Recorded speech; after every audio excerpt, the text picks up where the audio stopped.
بسم اللہ الرحمن الرحیم۔ السلام علیکم۔ یہ کتاب آپ کے لیے کاشان بصیرت کی جانب سے ریکارڈ کی جا رہی ہے۔ پارٹ نمبر 10، کتاب عدل الہی، امام خمینی کی نگاہ میں خیر و شر کے مخلوق ہونے کے بارے میں ایک حدیث کی وضاحت۔ معاویہ بن وہب کہتے ہیں کہ میں نے امام جعفر صادق علیہ السلام کو فرماتے ہوئے سنا، خداوند عالم نے جناب موسیٰ پر جن باتوں کی وحی فرمائی تھی اور ان کو توریت میں نازل کیا تھا، ان میں سے یہ بات بھی تھی، بے شک میں اللہ ہوں، میرے علاوہ کوئی خدا نہیں ہے۔ میں نے مخلوق اور خیر کو پیدا کیا اور خیر کو اس ذات کے ہاتھوں اجر کرایا جس کو میں دوست رکھتا ہوں، پس کیا کہنا ہے اس کا جس کے ہاتھوں میں نے خیر کا اجرا کیا، اور میں اللہ ہوں، میرے علاوہ کوئی خدا نہیں۔ میں نے مخلوق اور شر کو پیدا کیا اور شر کو جس کے ہاتھوں چاہا اجرا کرایا، پس وائے ہو اس شخص کے لیے جس کے ہاتھوں سے شر کا اجرا کرایا۔ علامہ مجلسی کا نظریہ۔ محدثین کے محقق علامہ مجلسی اس حدیث شریف کے ذیل میں فرماتے ہیں، خیر و شر کا اطلاق جہاں اطاعت و معصیت پر ہوتا ہے، وہیں ان کے اسباب و علل اسی طرح مفید مخلوقات جیسے غلہ، میوے اور کھائے جانے والے جانور نیز موذی اور ضرر رساں مخلوقات جیسے بچھو، سانپ وغیرہ اور نعمتوں و مصیبتوں پر بھی ہوتا ہے۔ اشاعرہ کہتے ہیں کہ یہ سب خدا کا فعل ہے، لیکن امامیہ اور معتزلہ نے افعال عباد کے بارے میں ان کی مخالفت کی ہے، اور جو آیات اور روایات منقول ہوئی ہیں کہ خدا خالق خیر و شر ہے، امامیہ اور معتزلہ نے ان کی تعویل افعال عباد کے علاوہ دیگر معنی سے کی ہے۔ اس کے بعد علامہ مجلسی نے فرمایا، اب رہے حکمہ تو ان میں سے اکثر کہتے ہیں اور بندوں کے ارادے اس بات کے ممدود و معاون ہوتے ہیں کہ خدا افعال عباد کو اپنے ہاتھوں انجام کرے، اور یہ بات خود حکمہ اور اشاعرہ کے مطابق ہے۔ ویسے اس قسم کی روایات کو تقیہ پر حمل کیا جا سکتا ہے۔ علامہ مجلسی کے نظریے پر تنقید، نقد و نظر۔ خیر و شر کا اطلاق ذات یا صفات میں کمال یا نقص کے معنی میں ہوتا ہے، اور وجود و کمالات وجود میں بھی ہوتا ہے، اور جتنی بھی نیکیاں ہیں وہ بذات حقیقت وجود کی طرف پلٹتی ہیں، اور دوسری چیزوں پر جو ان کا اطلاق ہوتا ہے وہ ان کے طریقے وجود کا لحاظ کرتے ہوئے کہا جاتا ہے۔ جیسے شر بذات عدم وجود یا عدم کمال وجود کا نام ہے، اور دوسری چیزوں پر اس کا اطلاق بالعرض ہوتا ہے، جیسے اذیت پہنچانے والی اشیاء اور موذی حیوانات پر اطلاق عرضی ہے۔ اطراف کے تصور کے ساتھ اس کو بدیہات میں شمار کیا گیا ہے، حالانکہ اس پر برہان قوی بھی موجود ہے۔ علامہ مجلسی اور دیگر علماء نے جو یہ فرمایا ہے، افعال عباد کے خلق کے بارے میں امامیہ اور معتزلہ نے اشاعرہ کی مخالفت کی ہے، اور جو آیات و احادیث خیر و شر کی نسبت خدا کی طرف دیتے ہیں ان کی تعویل کی ہے۔ تو اس سلسلے میں عرض کرتا ہوں، اشاعرہ کی مخالفت تو بالکل صحیح ہے، کیونکہ یہ لوگ مسلک جبر کے پیرو ہیں اور ان کا مسلک صریح عقل و برہان و وجدان کے خلاف ہے۔ لیکن آیات و احادیث کو مذہب معتزلہ پر حمل کرنا بھی بے معنی بات ہے، کیونکہ یہ لوگ مسلک توفیق کے پیرو ہیں، اور ان کا مذہب اشاعرہ کے مسلک سے بھی زیادہ باطل اور اس کی قباحت اور رسوائی اس سے کہیں زیادہ ہے۔ البتہ حضرات امامیہ اہل بیت اعظام کے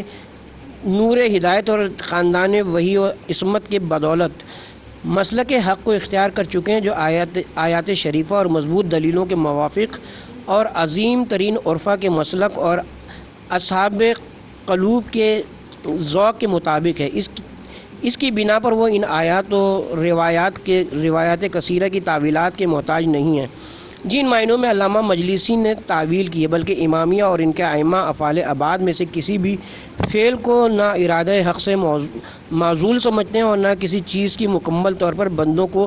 سپردگی کے قائل ہیں۔ اور علامہ مجلسی نے جو کلام کے آخر میں فرمایا، اکثر حکمہ نے بھی یہی فرمایا، اور یہ مذہب حکمہ اور اشاعرہ کے موافق ہے۔ تو اس سلسلے میں عرض ہے کہ اکثر حکمہ کا مسلک ہے یہ صحیح ہے، بلکہ تمام حکمہ اور اہل معرفت کا یہی مذہب ہے، بلکہ کہا جاتا ہے حکمہ میں سے جو بھی اس بات کا قائل نہ ہو، نور حکمت اس کے دل میں اترا ہی نہیں، اور اس کے باطن نے معرفت کو چھوا ہی نہیں، مگر اس کا مطلب یہ نہیں کہ بندے کا ارادہ ایجاد و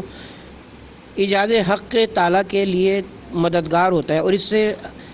بھی عجیب بات یہ کہ علامہ مجلسی نے مذہب اشاعرہ کو مذہب حکمہ و فلاسفہ پر عطف فرمایا ہے، حالانکہ ان دونوں میں زمین و آسمان کا فرق ہے، اور بہت کم ایسے محقق حکیم و فلسفی ہوں گے جو مذہب اشاعرہ کو باطل نہ سمجھتے ہوں اور اس کے خلاف نہ ہوں۔ اور علامہ مجلسی نے یہ جو فرمایا ہے ممکن ہے اخبار کو تقیہ پر محمول کر دیا جائے، تو پہلی بات یہ کہ یہ عمل بلا وجہ ہے، کیونکہ ان اخبار کے ظواہر مذہب حقہ کے موافق اور برہان کے مطابق ہیں۔ دوسری بات یہ کہ یہ روایت و اخبار قرآن مجید کی بہت سی آیتوں کے موافق ہیں، لہٰذا ان آیات نیز ان اخبار کو جو ان آیات کے موافق ہیں تقیہ پر حمل کرنے کے کوئی معنی ہی نہیں ہے۔ تیسری بات یہ ہے کہ ان اخبار کا معرض بھی نہیں ہے تاکہ مقام معرف میں تقیہ پر حمل کر دیا جائے، جو مرجحات کی ایک قسم ہے۔ نیز یہ اخبار ان روایات کے ساتھ قابل جمع ہیں جن کی دلالت اس بات پر ہے کہ انسان خیر و شر کا فعال ہے۔ چوتھی بات یہ ہے کہ خود علامہ مجلسی نے فرمایا ہے یہ اخبار مذہب اشاعرہ کے مطابق ہیں۔ علی الظاہر مذہب اشاعرہ اس وقت اکثریت کا مسلک نہیں تھا، لہٰذا ایسی صورت میں حمل بر تقیہ ناقابل توجہ ہے۔ پانچویں بات یہ کہ یہ باب اور اس کی مانند دیگر ابواب باقی عقیدتی معاملوں میں متعارض روایات کے سلسلے میں مرہجات میں شمار نہیں ہوتے، جیسا کہ واضح ہے۔ تمام متعلقات سے حق تعالیٰ کے علم و ارادے کا متعلق ہونا۔ ایک دوسرے شبے کا امکان تھا، اور وہ یہ ہے کہ نیکیوں کے سلسلے میں موجودات کا عزل لازم آتا تھا، شرور کے سلسلے میں قدرت واجبیہ قدیمہ کا عزل لازم آتا تھا، اور یہ مستلزم جبر و تفویض ہے، اور جبر و تفویض مسلک عرفان اور طریقہ برہان کے خلاف ہے، لہٰذا انسان دلیل ہی میں اس کی رد فرما۔ اور اس کی تفصیل و تحقیق یہ ہے کہ خدا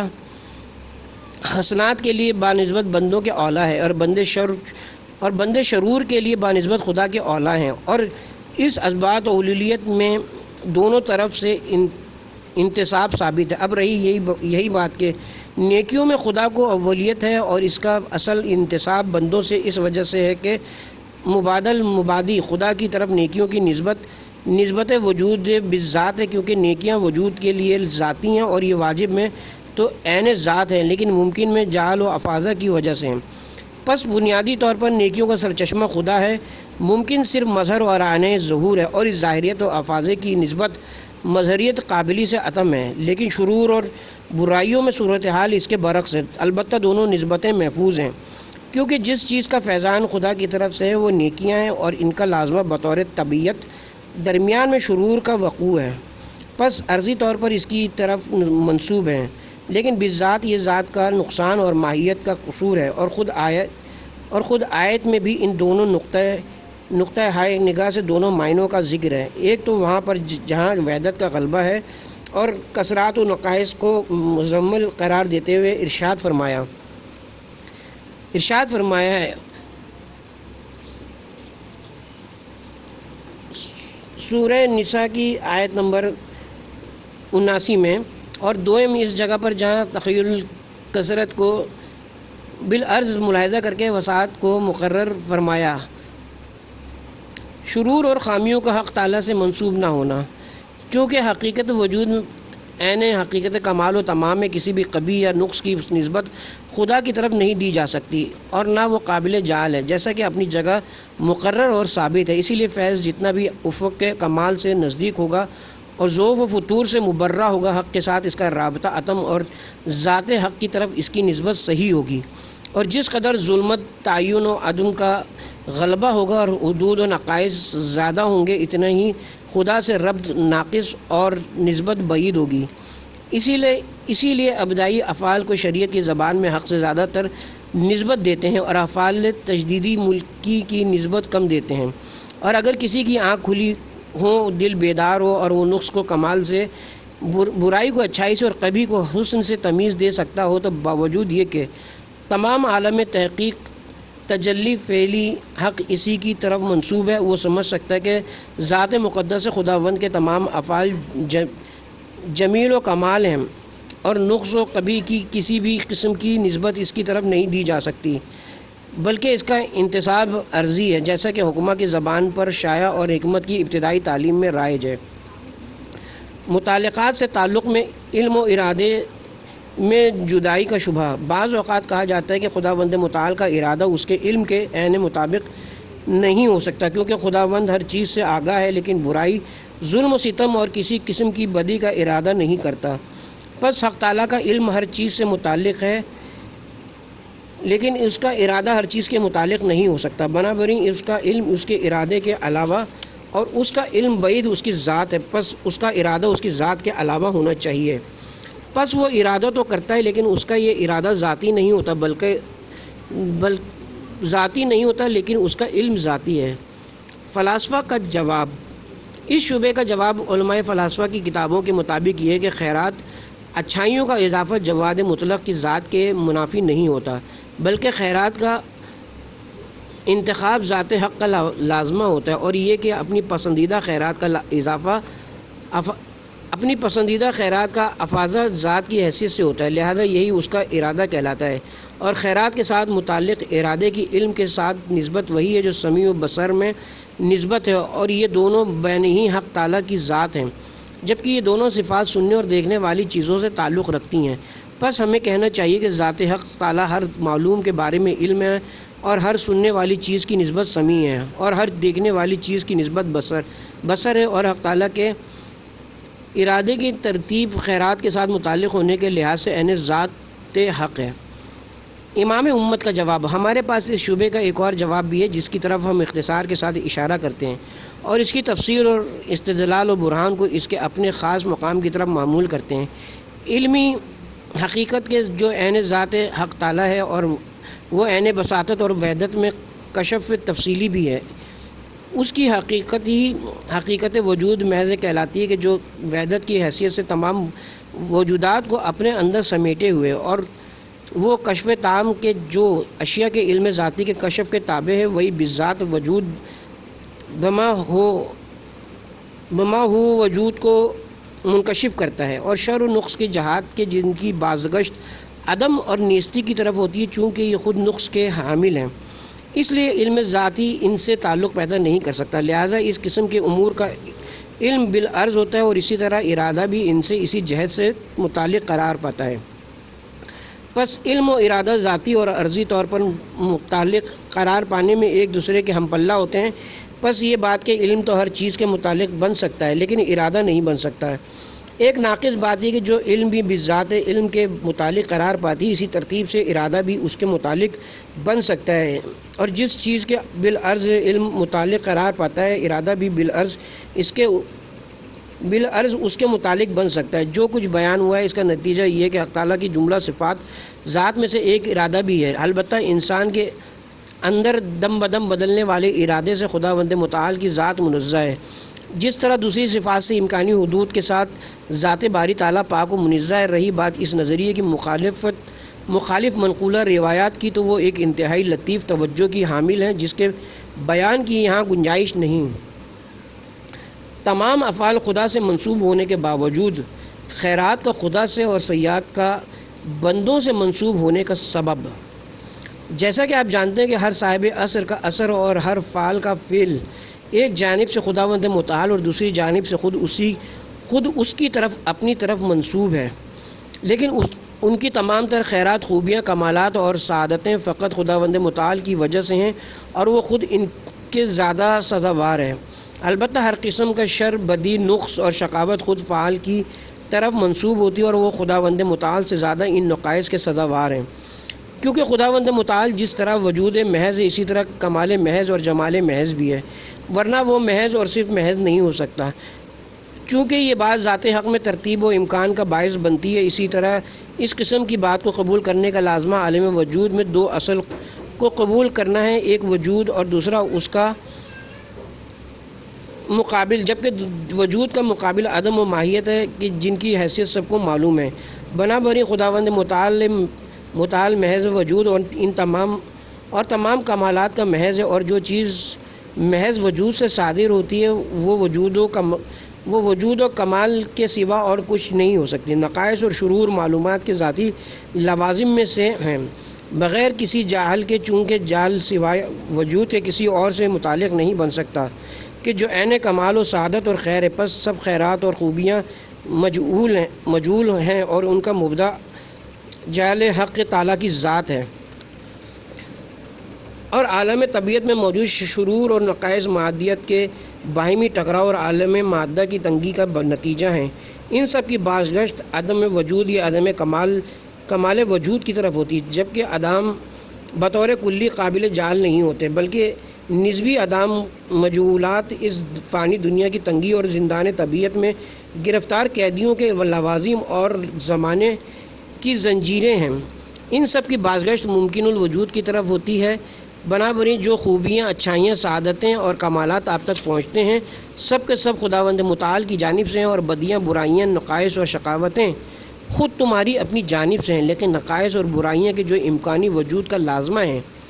نسبی عدم کی نوع سے ہیں، اور حدود و ماہیت بالعرض وجود رکھتی ہیں، اور جو کچھ بھی اس طرح ہے وہ خداوند کی جانب سے ہے، لیکن بالعرض پس خوبیاں بالذات خداوند متعال کی جانب سے ہیں اور بالعرض ممکنات کی طرف منسوب ہوتی ہیں، اور برائیاں بالذات ممکنات کی طرف سے ہیں، لیکن بالعرض حق تعالیٰ کی طرف ان کی نسبت دی جاتی ہے۔ لہٰذا یہ کہنا درست ہے کہ سب کچھ خداوند متعال کی جانب سے ہے، کیونکہ اگر ایجاد افاضہ اور خیرات و اچھائیوں کی کزترش نہ ہوتی تو نہ کوئی وجود ہو اور نہ اس کی حد و ماہیت ہوتی، نہ کوئی طبیعت ہوتی، نہ اس کی تنگی آیہ شریفہ کے جس میں کلام کی روش کو تبدیل کر دیا گیا ہے اور کلمہ اند کو آیہ مجیدہ قل کل من عند اللہ کے درمیان رکھ دیا گیا، یہ شاید بالعرض موجولات کی جانب اشارہ ہو۔ مصائب اور مشکلات، امتحان اور ابتلائی استعداد ظاہر ہونے کے سبب ہے۔ بعض انبیاء اور آسمانی کتابوں کا بھیجنا انسانوں کے درمیان فرق کے اظہار نیز شقی و سعید، نافرمان اور فرمانبردار کو ایک دوسرے سے جدا کرنے کے لیے، اور خدا کے امتحان و آزمائش کا مطلب یہی ہے کہ انسان میں ایک دوسرے کے اندر تمیز پیدا ہو جائے، ان کے درمیان فرق کا علم نہیں، اس لیے کہ خدا کا علم تو تمام اشیاء پر محیط ہے اور ازلی اور چیزوں کی ایجاد سے بھی پہلے سے، البتہ حکمہ ابتلاء و امتحان کے سلسلے میں کافی بسط و تفصیل سے بحث کی ہے، جس کا ذکر میزان اعتدال سے خارج ہے۔ امتحان اور ابتلاء اتمام حجت کا موجب ہے، پس مطلقاً امتحان کی یہی دو بڑے نتیجے ہیں، یعنی شقی و سعید میں امتیاز۔ اس امتحان و آزمائش سے بھی خدا کی حجت تمام مخلوق پر تمام ہو جاتی ہے، اور ہر شخص کی ہلاکت و شقاوت، سعادت و حیات حجت و دلیل کے ماتحت ہوتی ہے، اور پھر اعتراض کا راستہ ختم ہو جاتا ہے۔ نعمات الہی کے ذریعے امتحان، خدا کی نعمتیں خدا کے بندوں کے لیے امتحان ہیں، یعنی ہم دیکھتے ہیں کہ یہ نعمت جو خدا نے ہمیں دی ہے، ہم اس کا کفران کرتے ہیں یا اس نعمت کا شکر بجا لاتے ہیں۔ مصائب کا دین کے صحیح ہونے اور حسن عمل سے تعلق۔ سماع نے حضرت امام جعفر صادق علیہ السلام سے نقل کیا ہے کہ آپ نے فرمایا، کتاب حضرت علی علیہ السلام میں ہے، لوگوں میں سب سے زیادہ سخت امتحان انبیاء کا لیا جاتا ہے، اس کے بعد اوصیاء کا، اس کے بعد جو نیک لوگ ہوں، پھر جو ان کے بعد نیک ہوں۔ مومن اپنے اچھے اعمال کے مطابق مبتلا امتحان ہوتا ہے، پس جس کا دین صحیح اور عمل اچھا ہو، اس پر سخت بلا نازل ہوگی، امتحان سخت ہوگا، کیونکہ خدا نے مومن کے لیے دنیا کو ثواب اور کافر کے لیے عقوبت نہیں قرار دیا ہے، اور جس کا دین اچھا نہ ہوگا اور اس کی عقل کم ہوگی، اس پر بلا بھی کم نازل ہوگی۔ پرہیزگار مومن پر بلا اتنی تیزی سے آتی ہے جتنی تیزی سے بارش کا پانی نشیبی زمین تک نہیں پہنچتا۔ مصائب اور کمال، عقل و شدت ادراک میں براہ راست تعلق۔ حدیث شریف کے ذیل میں جہاں فرمایا گیا، جس کا دین کمزور ہو اور عقل ضعیف ہو، اس کی بلا بھی کم ہوتی ہے، اس سے ظاہر ہوتا ہے کہ بلیات جسمانی اور روحانی دونوں طرح کی ہو سکتی ہیں، اس لیے کمزور عقل اور ادراک والے اپنی عقل و ادراک کے مطابق روحانی بلاؤں اور عقلی برائیوں سے محفوظ ہیں۔ اس کے برعکس جن کی عقل کامل اور جن کا ادراک شدید ہوتا ہے، بمقدار کمال عقل و شدت ادراک روحانی بلاؤں سے بہت متاثر ہوتے ہیں۔ اب ان کا ادراک جتنا کامل اور روحانیت جتنی قوی ہوگی، اتنی ہی زیادہ شدت کے ساتھ بلیات اور برائیوں کا نزول بھی شدید ہوگا۔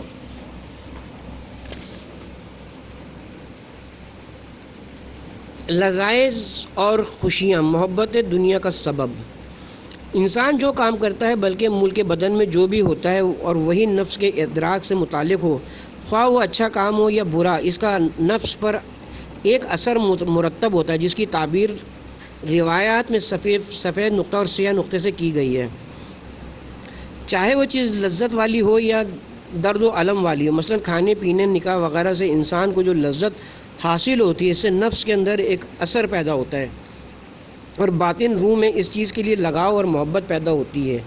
اور نفس کی توجہ اس کی طرف زیادہ ہوتی ہے۔ اب انسان لذتوں اور خواہشوں میں جتنا غوطہ زن ہوگا، نفس کی محبت اس دنیا سے زیادہ ہوگی اور اعتماد اور بھروسہ بڑھے گا اور نفس کی تربیت تعلق دنیا سے بہت زیادہ ہو جائے گی اور وہ اس لگاؤ کا عادی بن جائے گا۔ اب جتنی زیادہ اس کے ذائقے کی لذت ہوگی، اتنی محبت کی جڑیں اور مضبوط ہوں گی۔ اسباب عیش و عشرت اور آرام جتنے زیادہ فراہم ہوں گے، دنیا سے لگاؤ کا درخت اتنا ہی تنو مند ہوگا اور نفس کی توجہ جتنی دنیا کی طرف ہوگی، اسی مقدار سے وہ حق تعالیٰ اور عالم آخرت سے غافل ہوگا۔ چنانچہ اگر نفس کی پوری توجہ دنیا کی طرف ہوگی اور اس کا مقصد مادی اور دنیاوی ہو جائے گا، تو حق تعالیٰ اور اس کے دائرے کرامت سے بالکل اس کی توجہ ہٹ جائے گی، زمین کی طرف جھکے گا، پستی میں گرے گا اور خواہش نفس کا پیرو بن جائے گا۔ لہٰذا لذتوں اور خواہشوں کے سمندر میں ڈوبنا قہری طور سے محبت دنیا پیدا کرتا ہے اور دنیا کی محبت اور دوسری چیزوں سے نفرت کا باعث بن جاتی ہیں اور ملک کی طرف توجہ ملکوت سے غفلت پیدا کر دیتی ہیں۔ چنانچہ اس کے برعکس انسان کسی چیز سے برائی دیکھتا اور ناپسندیدگی کا احساس کرتا ہے تو اس میں ادراک کی صورت نفس کے اندر ایک نفرت پیدا کر دیتی ہے۔ اب وہ صورت جتنی قوی ہوگی، باطنی نفرت بھی اس قدر شدید ہوگی۔ مثلا اگر کوئی ایسے شہر میں چلا جائے جہاں وہ بیماریوں اور مصیبتوں میں مبتلا ہو جائے اور اندرونی اور بیرونی ناموزوں حالات سے دوچار ہو جائے، تو وہ فطری طور سے اس جگہ سے نفرت کرے گا اور وہاں مزید قیام کا ارادہ ترک کر دے گا۔ اب مصائب جتنے زیادہ پڑے ہوں گے، نفرت و بیزاری اتنی ہی زیادہ ہوگی۔ اب اگر کسی کو کسی اچھے شہر کا پتہ ہوگا تو وہاں کوچ کر جائے گا اور اگر وہاں نہ جا سکتا ہو تو کم از کم اس جگہ سے دلی لگاؤ ضرور ہوگا اور اس کا دل وہیں لگا رہے گا۔ اس طرح اگر انسان نے اس دنیا میں مصیبت و تکلیف، بیماری اور مشکلات برداشت کی ہیں، اس کا فتنوں مشقتوں سے برابر پالا پڑتا رہا، تو فطرتاً اس دنیا سے متنفر ہو جائے گا اور اس سے محبت بھی کم ہو جائے گی اور بھروسہ کم رکھے گا۔ اسی کے ساتھ اگر دوسرے عالم کا عقیدہ رکھتا ہوگا اور ایسی وسیع فضا کا سراغ رکھتا ہوگا جو ہر تکلیف و الم سے خالی ہو، تو قہری طور سے وہاں کا سفر کرے گا اور اگر جسمانی سفر نہ کر سکا تو روحانی سفر کرے گا اور وہاں سے دل لگا بیٹھے گا۔ اور یہ بات بہت ہی واضح ہے کہ تمام اعمالی، اخلاقی اور روحانی خرابیاں دنیا کی محبت اور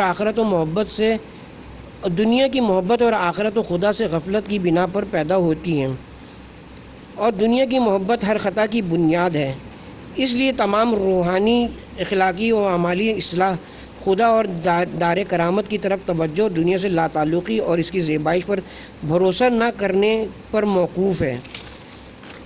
اس تمہید سے یہ معلوم ہو گیا کہ خدا کا فضل و کرم اور اس کی عنایت جس پر زیادہ ہوتی ہے، زیادہ تھی اس ذات مقدس کا رحم جس کے شامل حال ہوتا ہے، وہی اس دنیا اور اس کی زیبائش سے پرہیز کرتا ہے اور فتنے اور بلائیں بھی اسی شخص پر زیادہ نازل ہوتی ہیں تاکہ اس کی روح اس دنیا اور اس کی زیبائش سے نفرت کرنے لگے اور اپنے ایمان کے مطابق آخرت کی طرف متوجہ ہو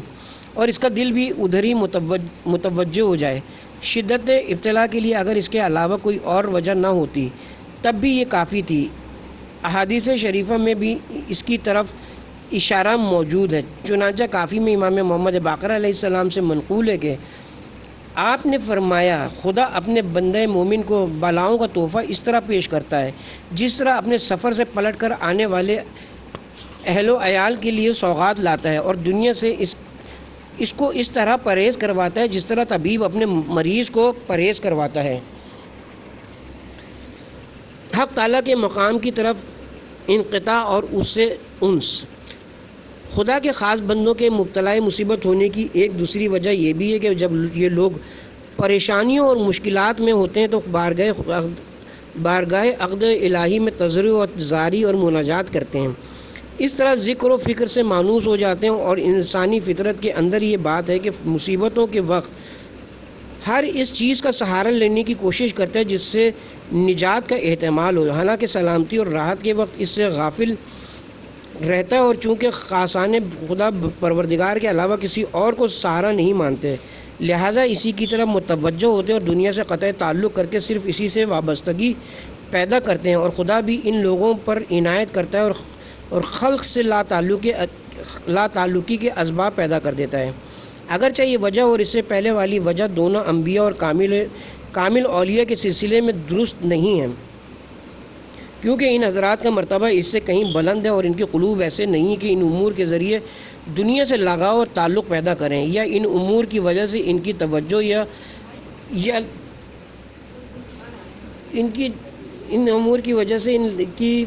یا لا تعلقی میں کوئی فرق پڑ سکتا ہو۔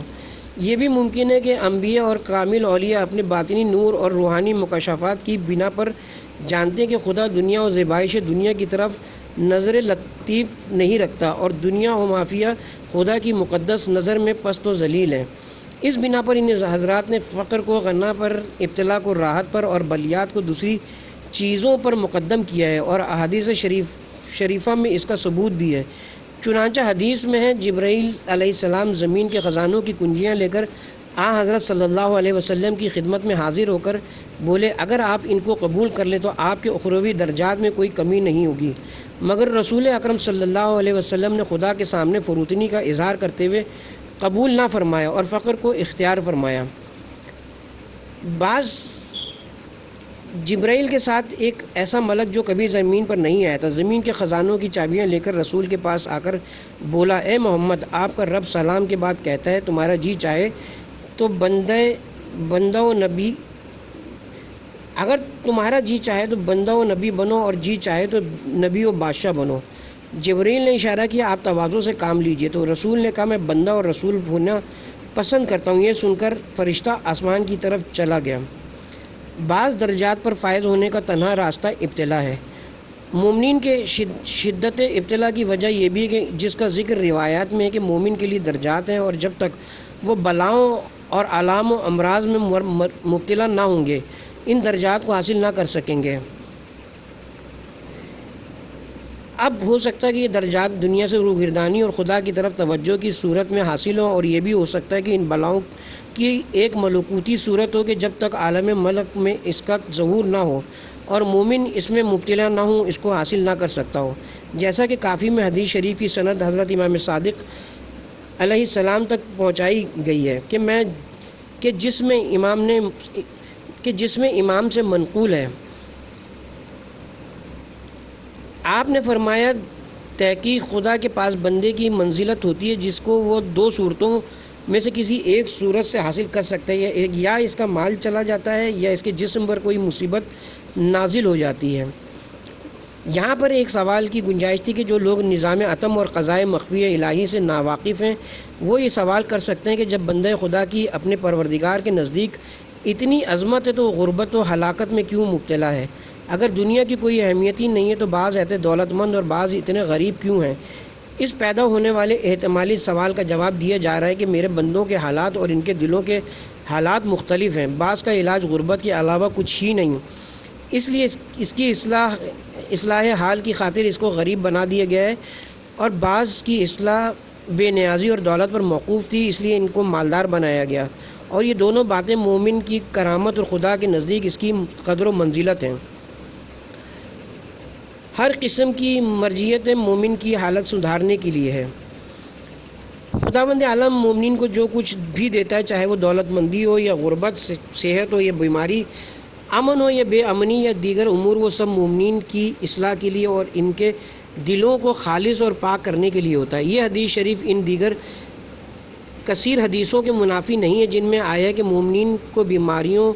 درد و رنج، غربت اور فاقہ کشی اور دیگر مصائب میں مبتلا کر کے خدا ان کا شدید امتحان لیتا ہے، کیونکہ خدا اپنی وسیع رحمت اور ہمہ گیر فضل و کرم کی وجہ سے ایک معالج، طبیب اور ہمدرد تیماردار کی طرح ہے جو ہر شخص کو الگ طریقے سے دنیا سے بچاتا ہے۔ مثلاً کبھی کسی کو مالدار بنا کر اس کے ایمان کے ضعف و شدت اور نقص و کمال کے اعتبار سے دیگر بلاؤں میں مبتلا کرتا ہے، بلکہ اس کی دولت و عمارات کو اس طرح بلاؤں کے گھیرے میں قرار دیتا ہے کہ اس کی دنیا اور حب دنیا سے متصف کر دے۔ اب اگر خدا اس کو غریب بنا دیتا تو ہو سکتا تھا وہ سعادت کا معیار مال و منال کو قرار دے کر دنیا کی طرف متوجہ ہو جاتا اور دنیا کے حصول کے سلسلے میں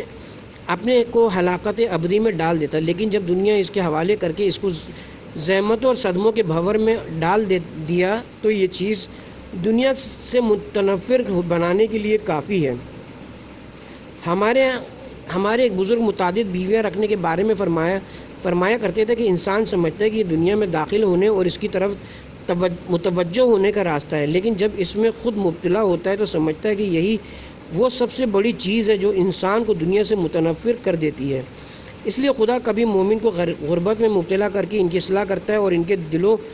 کو خود دنیا سے پھیر دیتا ہے، اور کبھی اس کو مالدار بنا کر دولت و ثروت میں مبتلا کر دیتا ہے، اور عین اس حال میں جب لوگ اس کے بارے میں خیال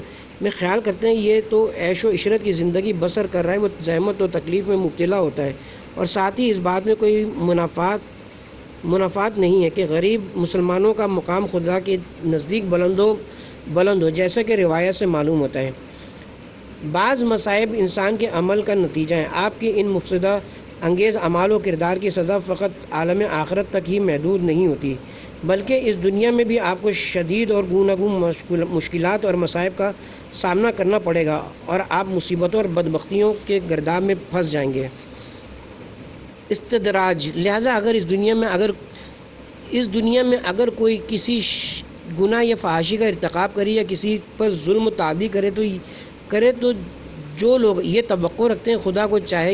چاہیے فوراً اس کا تدارک کر دیں، ظالم کا ہاتھ کاٹ دیں اور اس کو نابود کر دیں، اور اس بات سے غافل ہیں کہ یہ بات خلاف مصلحت اور خدا کی سنت جاریہ کے مخالف ہے۔ یہاں تو دارالامتحان اور شقی و سعید اور مطیع و عاصی میں امتیاز کرنے کی جگہ ہے۔ یہ اعمال کے ظہور کا عالم ہے، ملکات و اعمال کے نتائج کے ظہور کی جگہ نہیں ہے، اور اگر اتفاق سے خدا کسی ظالم کو مبتلا بلا کر دے تو کہا جا سکتا ہے کہ یہ ظالم کے حق میں خدا کی عنایت ہے۔ اگر خدا ظالم و گناہ گاروں کو ان کی حالت پر چھوڑ دے تو یہ استدراج خدا کی طرف سے درجہ بدرجہ لوگوں کے ساتھ برتاؤ ہے، جیسا کہ ارشاد ہم ان کو آہستہ آہستہ اس طرح پکڑ لیں گے کہ ان کو خبر بھی نہ ہوگی، اور میں ان کو مہلت دیے جاتا ہوں، بے شک میری تدابیر مضبوط ہیں۔ نیز ارشاد فرمایا، اور جن لوگوں نے کفر اختیار کیا وہ ہرگز یہ خیال نہ کریں کہ جو ان کو ہم نے مہلت دی وہ فارغ البالی دے رکھی ہے، وہ ان کے حق میں بہتر ہے، حالانکہ ہم نے مہلت صرف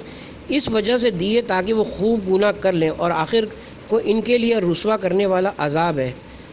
مجموع البیان میں امام جعفر صادق علیہ السلام سے روایت ہے کہ حضرت نے فرمایا، جب بندہ کوئی گناہ کرتا ہے تو اس کو ایک نئی نعمت دے دی جاتی ہے جس کی وجہ سے وہ استغفار چھوڑ دیتا ہے، اور یہی استدراج ہے۔